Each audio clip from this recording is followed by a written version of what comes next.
미가서 6장 6절에서 9절 한 절씩 교독하겠습니다. 내가 무엇을 가지고 여호와 앞에 나아가며 높으신 하나님께 경배할까? 내가 번제물로 1년 된 송아지를 가지고 그 앞에 나아갈까?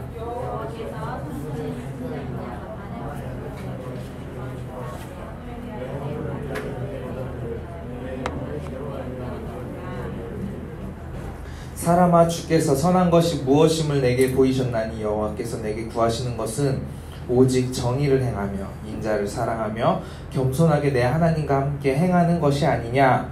여호와께서 성읍을 향하여 지혜는 주의 이름을 경외함이니라. 너희는 매가 예비되었나니 그것을 정하신 이가 누구인지 들을지니라. 아멘.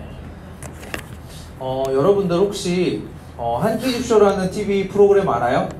네, 작년에는 제가 요걸로 해가지고 막 학교 앞에 찾아가서 우리가 막 한 끼 줍쇼 하고 막 그랬는데, 요새도 이 프로그램 제가 하는지 잘 모르겠어요. 근데 이게 무슨 프로그램이냐면요, 연예인들이 그냥 이렇게 동네를 이렇게 돌아다니면서 무작정 그냥 집에 벨을 누릅니다. 벨을 눌러서 저희 밥 한 끼 같이 먹어도 될까요? 이렇게 물어봐요. 그러면 집에서 네 들어오세요 하면 성공, 아니요 저 집에 좀 그래서 못할 것 같아요 하면 이제 실패. 이러면서 이제 그런 프로그램이 있었어요. 돌아다니면서 밥을 이렇게 약간 얻어먹는 그런 프로그램인데, 만약에 우리 여러분들 보통 좋아하는 아이돌들이 있잖아요. 방탄소년단, 엑소, 블랙핑크, 트와이스, 이런 많은 아이돌들이 이제 다양하게 있을 텐데, 만약에 이제 연예인들이, 여러분들이 만약에 토요일이나 주일날 집에서 혼자 쉬고 있었어요. 근데 벨을 띵동 누르면서 연예인들이 딱 와서 밥 한 끼 먹어도 돼요? 이렇게 왔다고 생각을 해봅시다, 우리. 그럼 여러분들 어떻게 반응할 것 같아요? 와, 막 자다가 잠깐만 기다리세요 이러면서 막 후다닥 움직여가지고 막 눈에 얼굴에 침 흘린 거 닦고 머리 만지고 막 이제 그러면서 이제 방 어지럽힌 것도 막 치우고 이제 그러면서 들어오십시오 이제 이렇게 그 아이돌들을 이렇게 맞이를 할 거라는 거예요. 그 밥을 이제 같이 먹을 때도 이제 엄마한테 엄마 이거 제일 좋은 그릇 꺼내줘, 제일 좋은 음식 꺼내줘 이래가지고 세팅하고, 내가 저녁에 혼자 야식으로 먹을 고기도 이렇게 꺼내가지고 이제 막 최대한 좋은 것을 그 아이돌들한테 이렇게 주려고 하는 게 아마 당연한 마음일 거라는 거예요. 자, 근데 만약에 띵동 했어요. 누구세요 했는데 왜 모르는 아저씨 연예인이 왔어요. 뭐야 귀찮게 왜 벨을 눌려서 깨우고 있어, 이제 이런 반응을 하겠죠. 그래서 문을 안 열어주려고 했는데 이제 부모님이 막 팬인 거예요. 그래서 억지로 열어줬어요. 그런데 이제 우리는 관심이 없으니까 연예인이 오든 말든 그냥 방에 들어가서 핸드폰 하는 게 더 좋을 거라는 그런 생각을 제가 해봤어요. 이게 예를 들어서 그렇다는 건데, 제가 왜 이 이야기를 하냐면요, 마치 오늘 이 본문에 나오는 이스라엘 사람들이 방금 예로든 그냥 그 별 관심 없는 연예인들이 오듯이 이렇게 하나님을 대하고 하나님 앞에 예배를 하고 있었다는 것입니다. 우리 6절 말씀 한번 같이 읽어보겠습니다. 시작. 내가 무엇을 가지고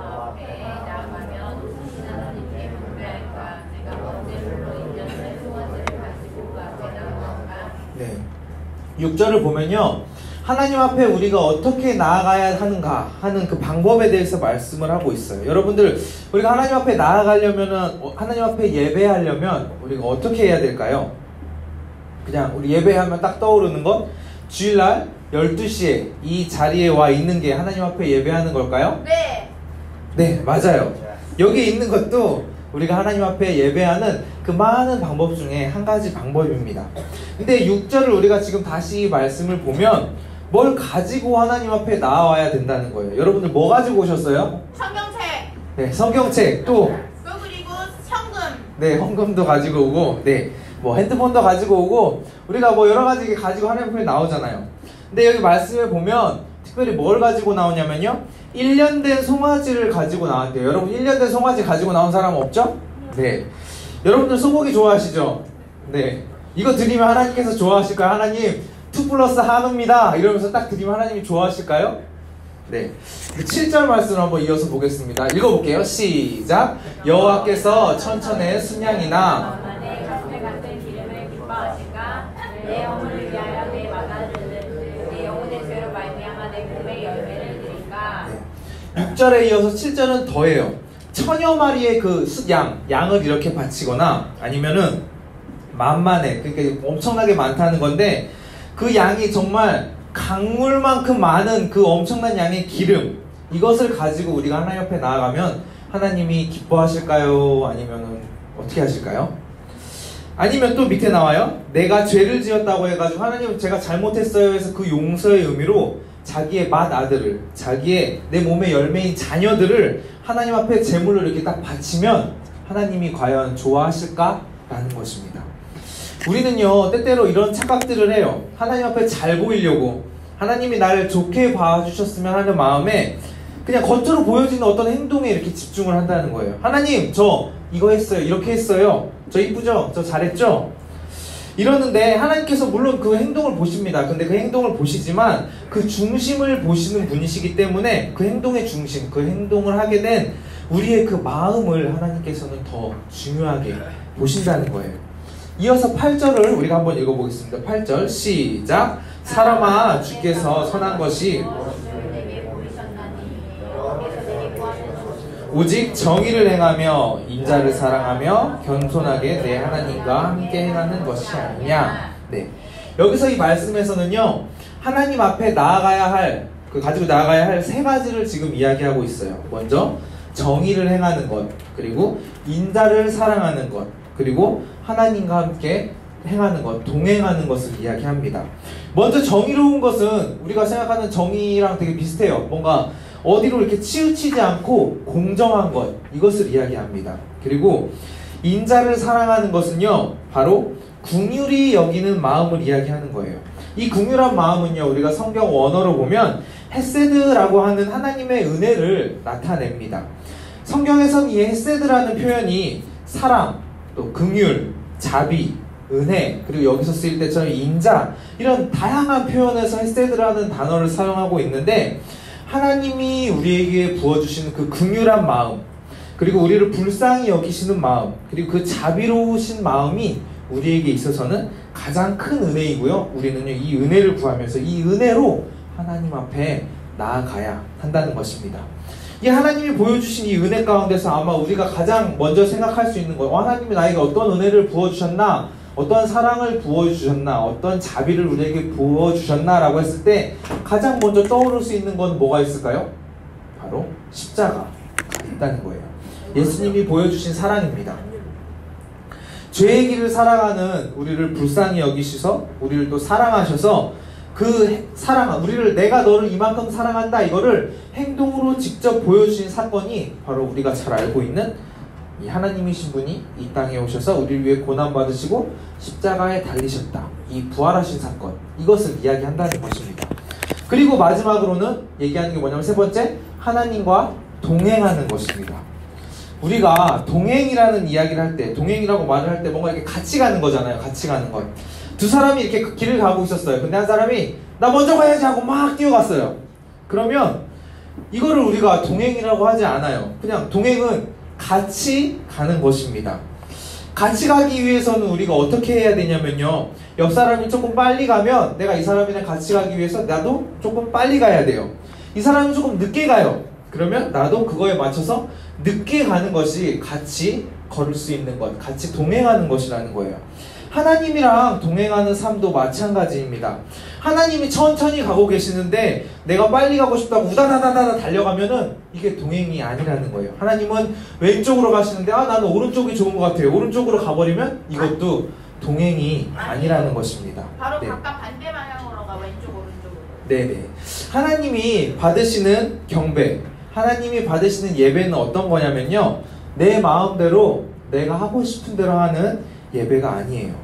우리가 공의로운 삶을 살고 하나님이 우리를 긍휼히 여기셨던 것처럼, 우리를 사랑하셨던 것처럼 우리도 그 긍휼한 마음을 품고 살아가면서 하나님과 동행, 하나님이 빨리 가시는지 천천히 가시는지 왼쪽으로 가시는지 오른쪽으로 가시는지 우리가 그냥 마음대로 막 가는 게 아니라 하나님이 가시는 길을 우리가 순종함으로써 그것에 맞춰서 같이 가야 한다는 것입니다. 근데 그러면 우리가 이런 생각이 들 수 있어요. 하나님이 왼쪽으로 가시는지 오른쪽으로 가시는지 천천히 가시는지 우리가 어떻게 알아요? 당연히 우리는 이게 궁금할 것입니다. 우리 입장에서는 이제 하나님이랑 같이 동행을 해야 되니까 이게 궁금할 건데, 자, 우리가 누구랑 동행할 때, 누구랑 같이 갈 때 모르는 사람이랑 같이 가는 경우는 거의 없습니다.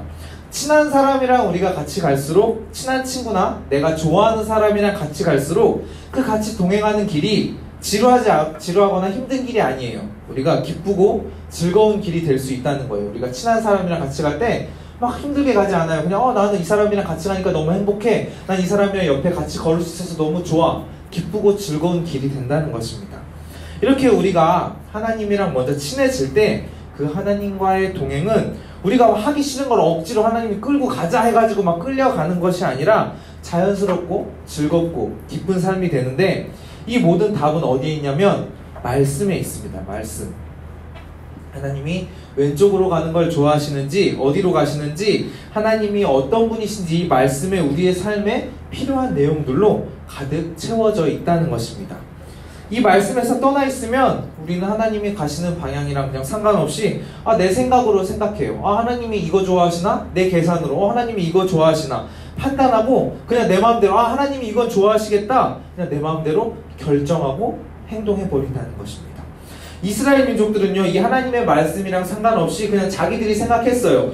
그냥 많은 재물, 이거 좋은 거 그냥 드리면 하나님이 좋아하시겠지, 죄 다 용서해 주시겠지 생각했지만 하나님이 원하시는 것은 그게 아니었다는 것입니다. 예를 들어서 제가 민트 맛을 좋아해요. 저는 민트 맛을 좋아하는데 어떤 사람은요, 민트 맛 그 치약만 나는 거 뭐가 좋다 그래, 막 이렇게 하는 사람들도 있습니다. 그래서 제가 민트 맛을 좋아한다고 해서 그 사람한테 선물로 민트 초콜릿 아이스크림 한 박스를 이만큼 줬어요.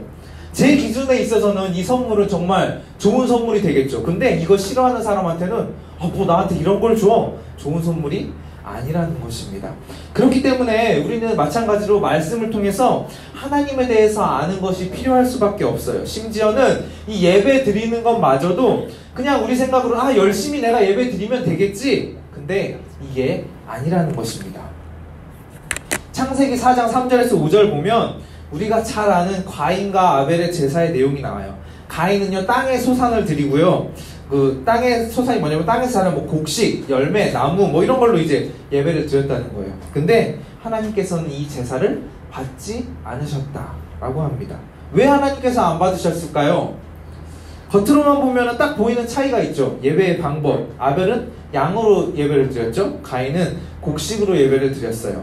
그럼 이것을 보면 우리는 예배의 방법이 틀렸구나 라고 생각합니다. 하나님이 저처럼 고기를 좋아하셔가지고 야채 채소 이런 것은 싫어하셔가지고 가인의 제사는 안 받고 나는 고기만 좋아, 그래서 아벨의 제사만 받으신 것이 아니에요. 이 예배의 방법이라는 게 예배의 형식만 이야기하는 게 아니라 예배의 태도, 예배를 드리는 마음, 하나님 앞에 어떤 마음으로 예배를 하는지 하나님께서는 이것을 보신다는 것입니다.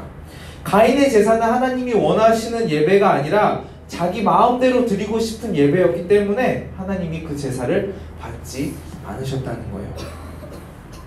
그러니까 하나님께서 원하시는 예배의 그 방향은 분명히 있습니다. 방금 이야기했지만 예배의 방법은 예배의 형식만을 이야기하는 게 아니라고 했죠. 그래서 우리가 마음을 다해서 정말 진정으로 드리는 예배가 필요한데, 그래서 하나님께서는 이 말씀을 통해서 우리에게 예배 너네 마음대로 드리지 마, 예배는 이렇게 하는 거야 라고 말씀하십니다. 우리 9절 한번 읽어보겠습니다. 시작. 여호와께서 성읍을 향하여 외쳐 부르시다니 지혜는 주의 이름을 경외함이니라. 너희는 내가 예배되었나니 그것을 정하시니가 누구인지 들을지니라. 우리가 이 말씀을 잠언에서도 많이 볼 수 있는 말씀인데요, 지혜는 뭐냐면 머리 좋고 머리 똑똑한 게 아니라 하나님을 경외할 줄 아는 것입니다.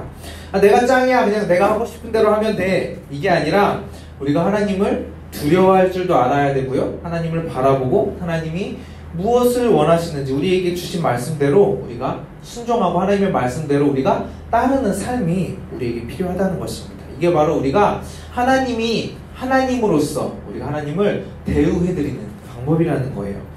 최종의 결정 권한, 어떤 상황 가운데서 내가 이것은 내 마음대로 결정해야겠다, 나에게 그 주권이 있어서 내가 결정하는 것이 아니라 우리 삶의 최종 결정 권한이 하나님께 있는 것, 이게 바로 하나님을 하나님으로 인정하는 삶이라는 것입니다.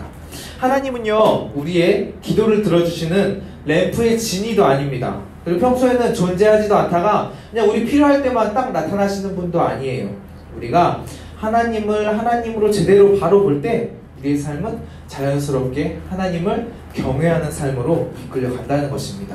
왜 이 미가 선지자가 이 장면에서 지금 이 이야기를 하냐면, 사람들이 하나님을 경외하지 않기 때문이에요.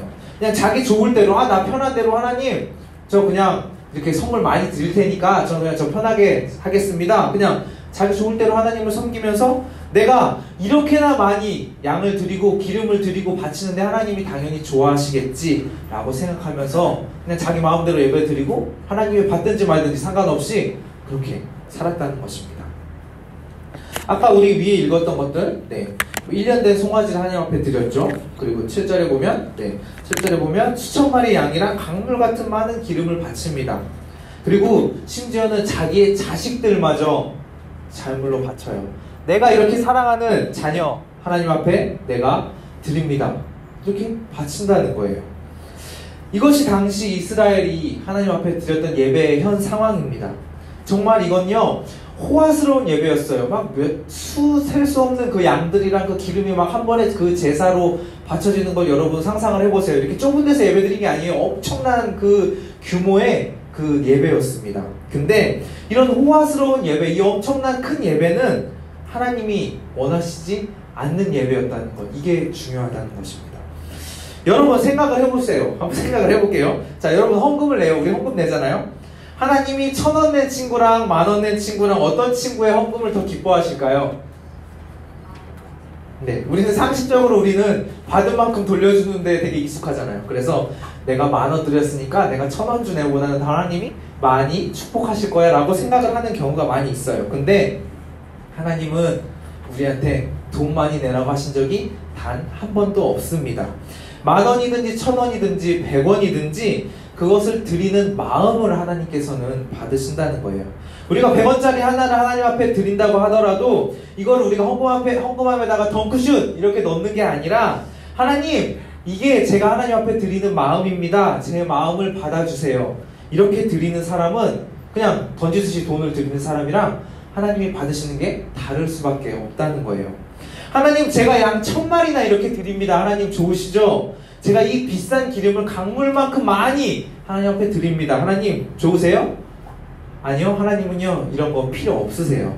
그런데 하나님이 어떻게 생각하든지 상관없이 당시 이스라엘이 이런 예배를 드렸다는 거예요. 그래서 그 결과는 어떻게 되었냐면 아까 읽었듯이 너희는 매가 예비되었나니 라고 합니다. 너네 그런 식으로 예배해? 너네 이제 매 맞을 준비해. 하나님께서 이렇게 얘기하시는 거예요. 이 마음대로 드리는 예배의 결과로 하나님이 엄청 화가 나셨다는 것을 우리가 알 수 있습니다. 근데 우리 생각을 해볼게요. 하나님이 그냥 이 하나만 가지고 이야기하는 게 아닐 거예요. 이 지금 이스라엘의 예배가 지금 이 지경입니다. 지금 이런 상황인데 이스라엘 사람들의 일반적인 삶은 어땠을까요?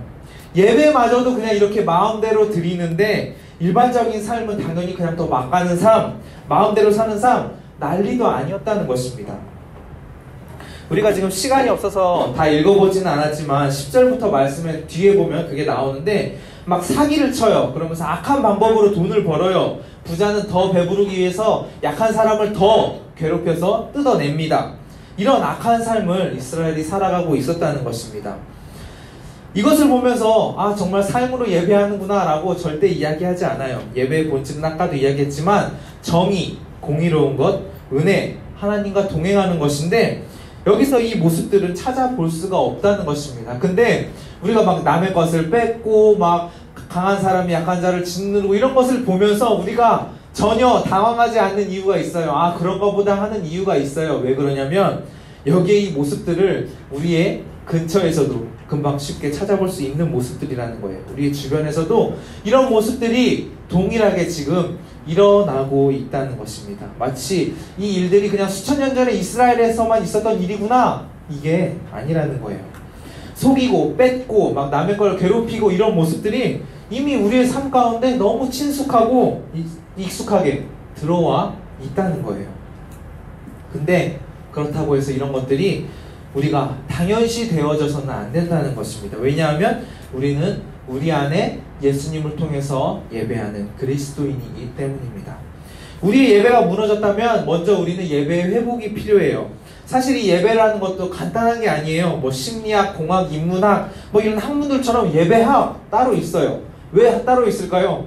공부할 만큼 뭐가 이렇게 많이 있다는 거예요.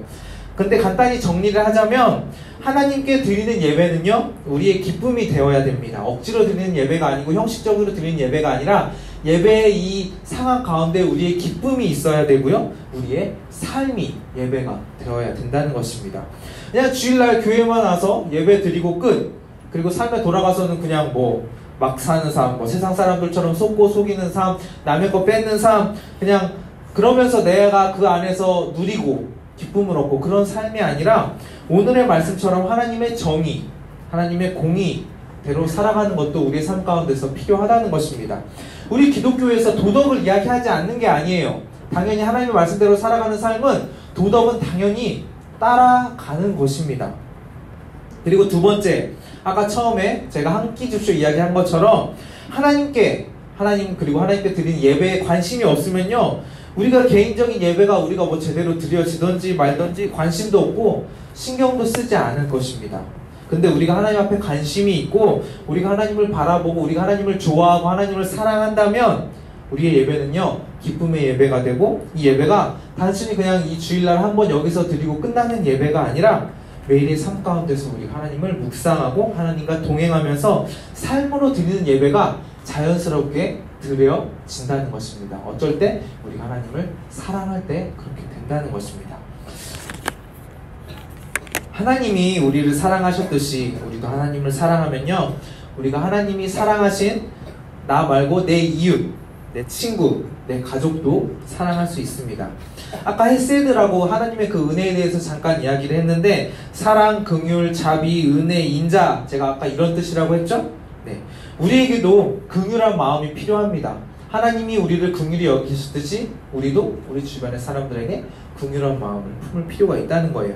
나에게 상처를 주었어요. 나에게 다치게 하고 나를 아프게 한 사람이 있다 하더라도 내가 그 고통을 갚아주려고 내가 이거 100만 배로 갚아줄 거야 막 이를 가는 것이 아니라 하나님의 이 긍휼의 마음으로 사랑하라 라고 예수님께서도 말씀을 하셨어요. 특별히 이 헤세드는요, 구약 성경을 읽다 보면 어떻게 나오냐면 믿음이랑 쌍을 이루어서 나오는 경우가 많이 있는데요, 바로 하나님에 대한 신뢰, 하나님에 대한 믿음이 이 헤세드로 나타난다는 것입니다. 우리가 하나님을 온전히 신뢰하고 우리가 하나님을 온전히 믿지 않는데 어떻게 하나님의 그 사랑이 우리를 통해서 나타날까요? 나타나지 않아요. 우리가 먼저 하나님을 믿고 하나님을 신뢰함으로 우리 하나님을 바로 믿을 때 하나님은 반드시 이렇게 하실 거야 라는 믿음을 통해서 우리 삶에 은혜라는 헤세드가 나타나는 것을 볼 수 있다는 것입니다. 여기 계신 모두에게 이 하나님의 은혜가 넘치는 삶을 살아가기를 소원합니다. 아멘. 여러분 많이 힘들죠? 네. 말씀을 정리하도록 하겠습니다. 오늘 제목 뭐였는지 기억나요? 안 나죠? 네. 레알 예배, 진짜 예배. 네. 진짜 예배가 어떤 것인지, 우리가 하나님 앞에 나아갈 때 어떻게 나아가는지, 어떻게 예배하는지 제가 몇 가지 나눴어요. 우리는요, 예배를 잘 드려야겠다라고 한다면 누구나 쉽게 어떻게 예배를 드려야 되나 이런 형식적인 것만 생각을 합니다. 그런데 하나님이 원하시는 예배가 뭐였는지 우리 마지막으로 한번 정리를 해보도록 하겠습니다. 우리 한번 읽어볼게요. 시작. 사람아,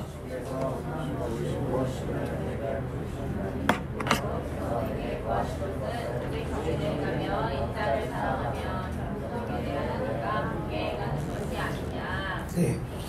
정리를 하자면 정의를 행하면서 바로 하나님의 그 공의로 행하고 인자를 사랑하는 것, 하나님의 그 헤세드 안에서 하나님과 함께 동행하는 것입니다.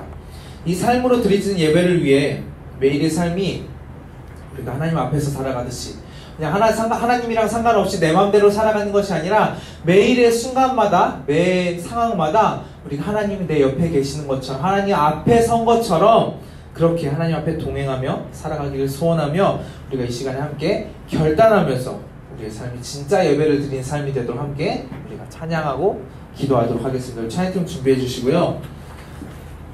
우리가 방금 이 말씀을 가지고 나눴던 그것처럼 이 말씀에 찬양이 있어요. 그래서 우리가 함께 이 찬양으로 이 말씀을 함께 고백하시면서 함께 찬양하도록 하겠습니다.